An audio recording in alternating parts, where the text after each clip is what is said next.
later on as an active participant in philosophical activities, secretary, national lecturer, international lecturer.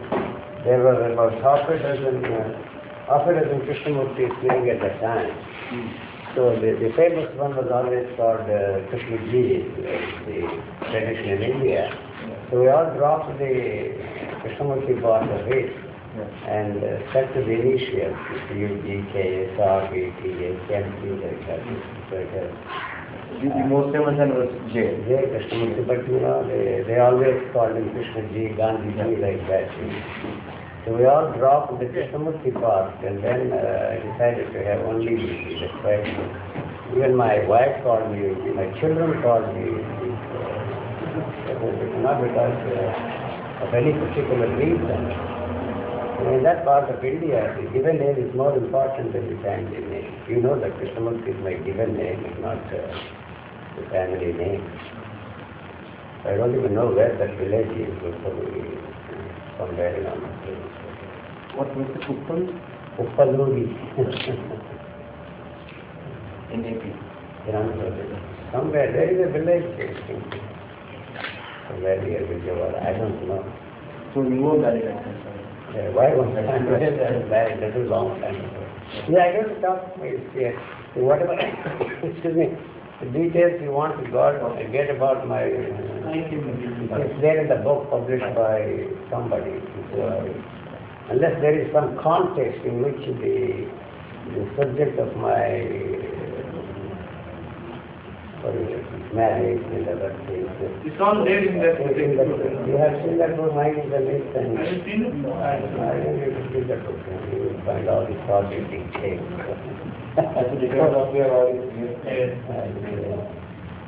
So now you shuttle back. So what I am emphasizing these days is that despite everything I did, you will find out what all I did. Whatever happened to me has happened. Everything is irrelevant from where I am today. And somebody wants to write, Mahesh Bhatt signed a contract with Penguins to write my biography. And I'm asking him, what are you going to tell your readers? So probably only the Penguins will be benefited by publishing a book, the story of my life. So every event is an independent event. It is my life or your life or anybody's life. And we link up all those events and create a story. Actually, they're all events. Or you interpret events and build a philosophical structure of thought. So meeting him is like any other event in my life, or even meeting my wife, or meeting my Swiss friend who lived with me for 21 years. She was just an event, but she played a tremendous part, or role, or whatever word you want to use in my life, you see. And now she's 89 years old, she lives in Bangalore. She is suffering from Alzheimer's, which is what you call sort of the memory is gone, the memory identity is destroyed. That is wrong, all that is irrelevant. Same has been any business also? Yes, we see a Radha Krishna. Yes. He did not recognize his own children. And so what I am hosted here, Rama Rao, Mrs. happens with that also. All of them, not only that is the fate of mankind. You see, they think that I am singing a blues song. And the end product of culture is that. You see, now you may have read in the Newsweek and the Time magazine that one in every in the age group of 80 is suffering from that Alzheimer's disease. Your mind and identity is completely and totally lost. It's between 60 and 80 group 1 in 3. And it is hitting the younger and younger people. And in England, 600,000 people are suffering from this Alzheimer's disease. And even, I think 2 or 3 Nobel laureates have lost their memory. So we have to pay a tremendous price for maintaining this identity, which is so important to us. This identity means that we You are separate from the totality of things. I don't know if I made myself very clear. The constant use of memory is responsible for destroying what you call mind and your identity. Huh? So nature takes such a long time, you know, but no power in the world can stop that kind of activity. Nature is not interested in the human species at all, you know, and we have arrived at a point where there is nothing that you can do to reverse the course. You may not agree with me, I don't care, this is your point of view. And if you say that this is my point of view, what about yours? Yours also is a point of view. And so, but I have to emphasize that humanity has arrived at a point where there is nothing it can do to reverse the whole course. How long it will survive is anybody's guess. The whole thing has arisen from the assumption that the human species is created for a grander purpose other than the species on this planet. No. That's the first assumption. Yes. And when one assumption on the part of mankind, somewhere along the line, I don't even know if there is any such thing as evolution. Regardless of what they say and emphasize, what data they have collected, it is questionable that there is such a thing as evolution at all. If there is an evolution, is there any power that is shaping the destiny of mankind? Is anybody scared, you know? So somewhere along the line, you see, this self-consciousness occurred in the human species. Why? It is not for me to speculate. It occurred and that separated the human species from the rest of the species on this planet. So the assumption that, you know, you all sing the song, Manava Janma Durlabha. Shankara downwards. Everybody said that, you see, and the Bible says that the whole thing is created for the benefit of mankind. You see, that is the reason why you are responsible for the ecological problems, the pollution of air, the pollution of water. Because you think you have a right to use everything that is there in the nature for your benefit, right? And you are talking of the rainforest there in Brazil. And those people cannot need homes there, cannot destroy the whole range of rainforest there. What about these timber lots who are destroying, those forests there? If once those forests are destroyed, it will change the whole pattern of weather. So it is not that you and I individually can do anything. It is the governments that are involved, and they are not interested in that at all. You see, you know. People ask me, what are you doing for ecology? My standard answer is to shoot all those ecology on-site and at-site. You create an organization, you become the president, vice president, collect money, and most of it you spend on your travels, giving lectures on ecology, but you see, there is nothing that you can do about it. You see, it involves millions and millions and millions of dollars. Actually, I don't have shares in the general market. General Motors or Ford or any such company. I'm only interested in my dividends. I don't give a damn whether this exhaust fumes pollute this country and pollute the atmosphere. I'm only interested in my dividends. So General Motors, they are not going to spend money to purify the exhaust fumes. What about the planes that are flying? So it is not an easy problem. It is easy to talk and have a minister there. I don't know who is the minister.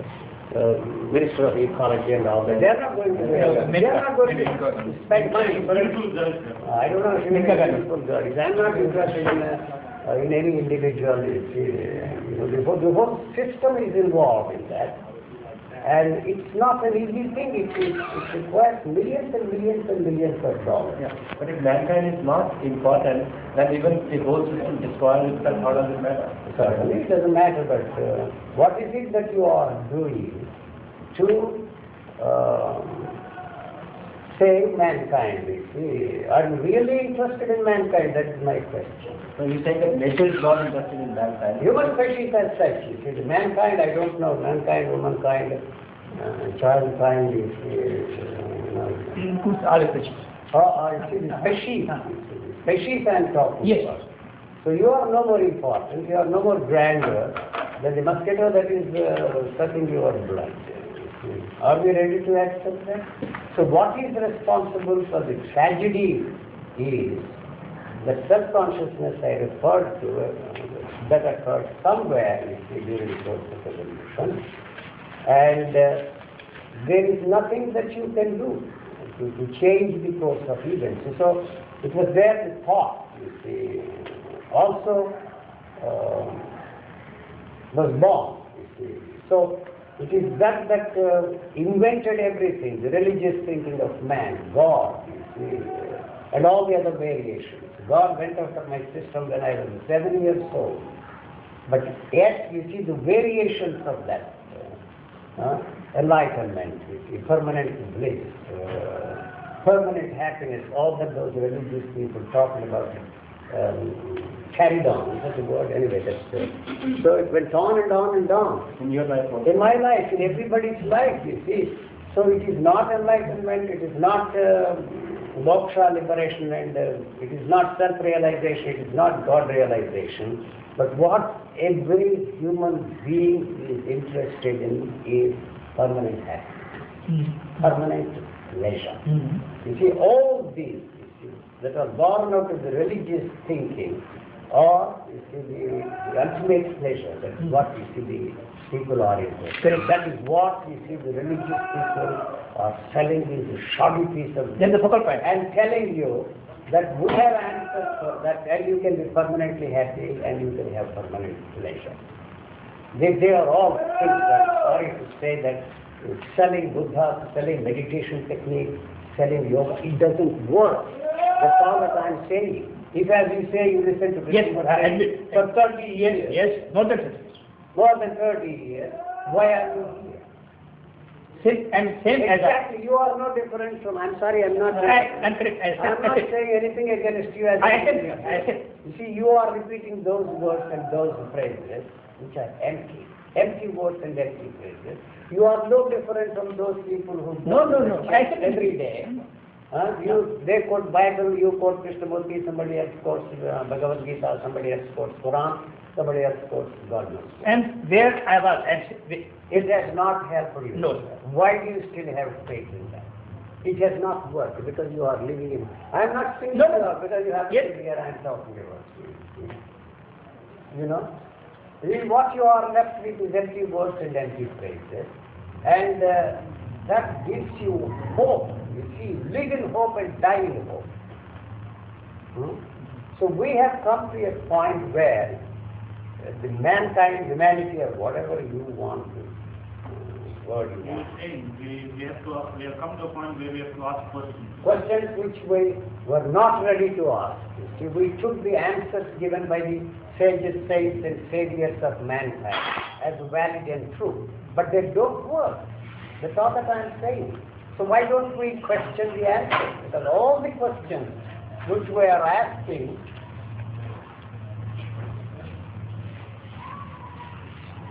we already have the answers, and the questions are born out of the answers we already have. You understand? So they are not the answers. If they were the answers, why would we still be asking these questions? You know?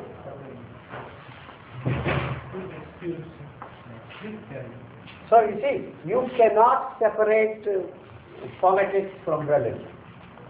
You see what is going on there in the minds of the people. The political consciousness is tremendously important. When once you see you create this policy, religious man is not ready to take his back seat and forget about what harm he did. So all the political institutions, all the political ideologies that we have today are the rocky outgrowths of the religious thinking of man. It's not a question of condemning religion, you see. So Whatever political systems we are involved with today, they are the warty outgrowths of the religious thinking of man. Even your legal structure today is born out of the ethical scopes of your conduct. The policeman failed there inside of you, so you have created a policeman outside there. That policeman can be corrupted. I'm not referring to any particular. You know, what makes you think that the politician can solve the problems of the world? What makes you think that they can? You have placed them in the seat of power. Then once they are in the seat of power, you give them instruments of destruction. They share power. You see, you will be tolerated as long as you are not a threat to the state. People talk of freedom in America. There is no freedom there in the United States. As long as you are not a threat, you are tolerated. You can sit here and make fun of Reagan. You can make fun of somebody else there. But when once you become a threat, you will be liquidated. This is just like that. So that is the reason why I say there is no freedom in America, there is no communism in Russia, there is no spirituality in this country. You all talk and talk and talk. You are all proud of the great heritage of India. If that heritage of India is produced, people like this today, something is wrong with this heritage. So why you want to talk of Rama Rajya today? Your politicians use them, you see, as a means of exploitation. Gullible souls like me, who believe that Rama was a great thing, that there was a Rama Rajya one. And you give your votes and put them there. What is the heritage you are talking about? The great heritage of India. How can that great heritage of India, which emphasizes oneness of life and unity of life, tolerate hunger, starvation in this country? I want to know. Don't ask me, I'm not working for that country, so I won't touch that at all. I won't touch that at all. It's for you. You have put them there in the seat of power. If they don't, throw them out. That's your problem. It's not my problem. I never believe what they say. Do you think I believe in what is written here? We have tremendous faith in the printed word. Anything that is printed, you see, we swallow. Not that much now. Let's continue with that. At one place you said that most human beings do want permanent happiness and religion exploit that. The religion exploits the permanent happiness, permanent pleasure. Right. You see? So all those things, God is an extension of the demand for permanent pleasure. You see, if you say that God is irrelevant, I say God is irrelevant. It does not mean that I'm an atheist. You see, I will not go around burning all the religious books, destroying temples and churches. It really does not mean that. You see, we have used God to exploit, to kill millions and millions and millions of people. You may talk of love thy neighbor as thyself. In the name of love thy neighbor as thyself, you have killed and destroyed life, property, killed men, women, children, more than this recent war put together. How can you justify that? It's all that I'm only asking questions, which every individual has to ask this question and find that the answers given by the sages, saints and saviors of mankind are not the answers at all. So is this desire for permanent happiness also, is it natural or is it superimposed or conditioned? It is the cultural input there. As far as the living organism is concerned, it is neither interested in pleasure or pain. It is the moment you separate yourself from any sensation that is there and call that a pleasurable sensation, the demand to keep that last longer goes with it. You see, what the problem is there, all sensations, as far as this living organism is concerned, are short-lived. So the moment you separate yourself and tell yourself that is a pleasurable sensation, To continue. the demand to continue, that also goes with it. You see, this organism is interested in its sensitivity, maintaining its, not the sensitivity of your mind and all that stuff and nonsense. Sensitivity of the nervous system, sensitivity of the perception, sensitivity of the sensory organ. That is all it is interested in. So it is destroyed by keeping that going keeping that, you see, sensation lasts longer. So it is rejecting what you call a pleasurable sensation, so that is a pain for this. That's all. So it is just not possible to have that permanent pleasure and permanent happiness. So all those people who are selling all these shoddy piece of meditation, yoga, and prayer, what are doing? They are disturbing the chemistry of this body. Meditation does more harm to this system than drink, than alcohol, all kinds of smoking. There is something that you can do to free this body from, you see, the alcohol and But again, on the other hand, pain is not tolerable. Suppose the physical pain is not tolerable. Take something and be rid of this pain. There is a doctor to help you, but there is no special charm in enduring pain for spiritual reasons. There's nothing spiritual. This is masochism. And the religion, I don't mean you. There is reincarnation for those who believe in it. There is reincarnation for those who do not believe in it. So all this time you are negating what others are saying or have said or other people's Positive things you want. Yeah. So what is What is according the to you the answer? goal? You have to find out the answer. Any answer I give will become part of that, and then the exploitation will continue. That's all. I want you to ask these questions and find the answers for yourself and for yourself. You see, I am lucky in the sense that, you see, I am thrown off the tiger. You know, as long as you are riding the tiger, you want to get off because it is a very tiring thing to keep riding. You know, but once you are thrown off the tiger, the problem is solved. The fear of jumping off the tiger is there because you think that the tiger will gobble you. So you have to keep riding. When once you are thrown off the tiger, this is a manner of putting things. Actually, you are not. I'm not thrown off the tiger, but yes, the riding the tiger eternally, if I may use that word, forever, does not frighten me. So I am not in conflict with the society at all. You are all in conflict with the society because you are trying to bring about a change in you. When once the demand to bring about a change is not there, the demand to change the world also is not there. You see, you know that there is nothing permanent in you. You have seen everything coming to an end. So you project, extend this on mankind. You see, mankind should be permanent.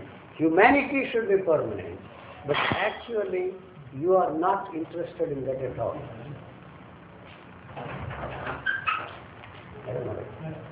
You see, why people are asking me why you have suddenly become gone public. They are asking me. I never said gone public. Why? You see, I have been talking to the people like this, whoever came to see me. But by continuing to do this kind of a thing, I am giving them the feeling that, you see, what I have come into is no different from what the other teachers found for themselves. We call it enlightenment, self-realization or whatever you want. But what I have come into, if I may put it that way, has no religious content in it at all. It has no mystical overtones or undertones or any tones for that matter. So those who come around, you see, he's a religious man, he said a while ago, you are saying the same thing again, you know.